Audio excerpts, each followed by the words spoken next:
Hi, my name is Kristin Kaufman. I hope you're having a great day wherever you are.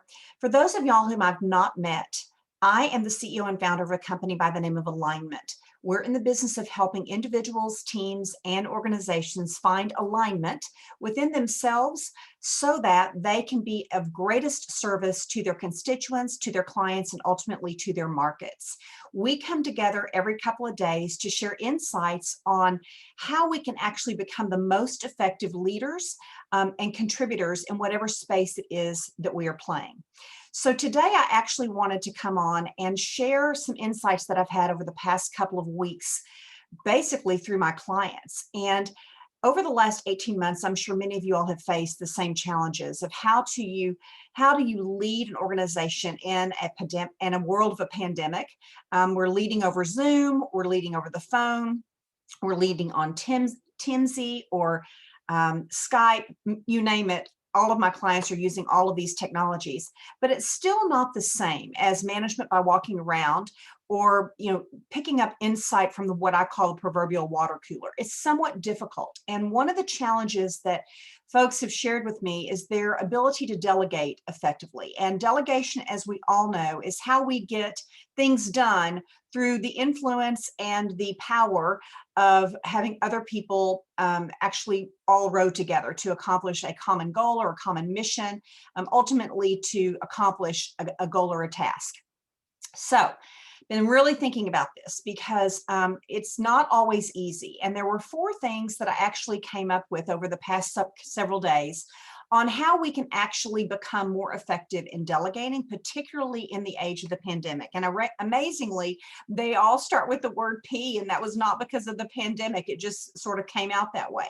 The first P that I wanted us to talk about is how do we determine what to delegate? And this is all about preference. And, we don't delegate everything. There's some things that we really need to keep our own fingers on and actually execute on our own. But there are certain things that we absolutely can delegate and get more return on that investment of time and effort by giving it to someone else to do. So, preference. To me, as a leader, I want to delegate things that are not in my wheelhouse, things that truly can indeed be performed and executed in a more effective way by somebody on my team. So the first thing is to really understand where your strengths are and where other people's strengths are and where you can get more return on that effort by delegating it to someone else. And that is all about preference, whether it be skills, talents, desires, basically what's in your wheelhouse or what isn't. That's the first P and how to delegate effectively. The second thing is to know your people. Some people really want to get their hands dirty. Some people want to be visible in how they execute. Some people want to be on a team and they want to lead the team. Some people want to follow on that team. Knowing your people and knowing what it is that they want to do and how they can best contribute is the second P. If we just try to do a broad brush delegation to anyone that we think has extra bandwidth or extra time, that is probably not the most effective way to get the results that you're wanting to achieve. So the second P, right behind preference, is to know your people. Know what their strengths are, know what their desires are, know how they want to contribute, know how they want to be active on your team, and then apply them to that task or to whatever it is that is in alignment with how they want to show up and how they want to contribute. The third P, we need to be very purposeful in how we delegate. And this goes back to the good old SMART goals. We want to be very specific in what we want our teams to do, what we expect them to do, what it looks like. We want it to be measurable.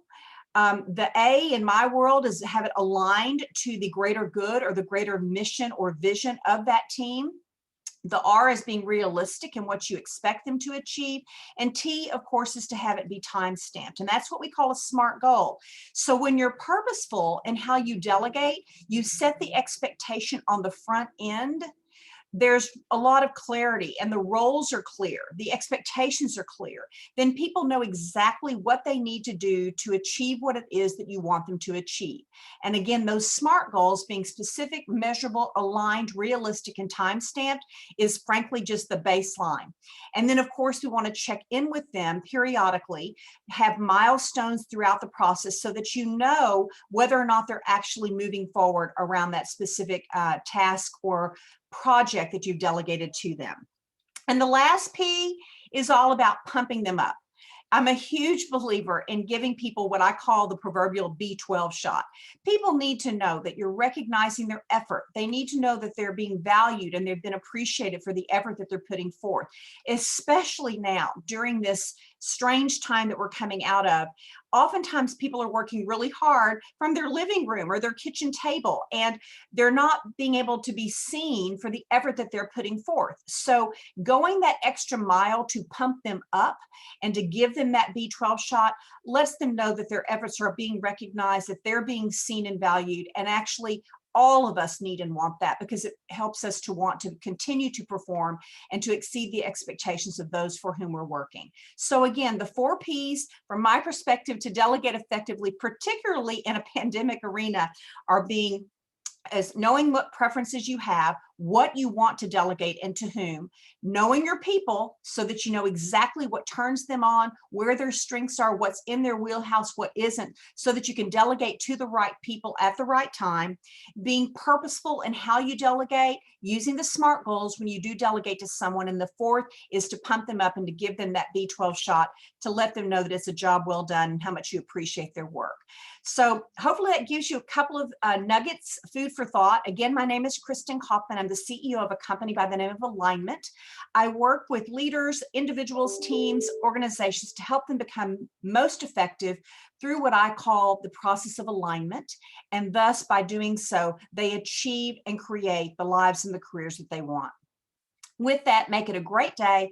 Would love to have you follow me on YouTube. I will put my contact information below. We come together every couple of days just to share some insights and maybe some nuggets that you can take and apply to your real world and to your careers and to your jobs. Make it a great day.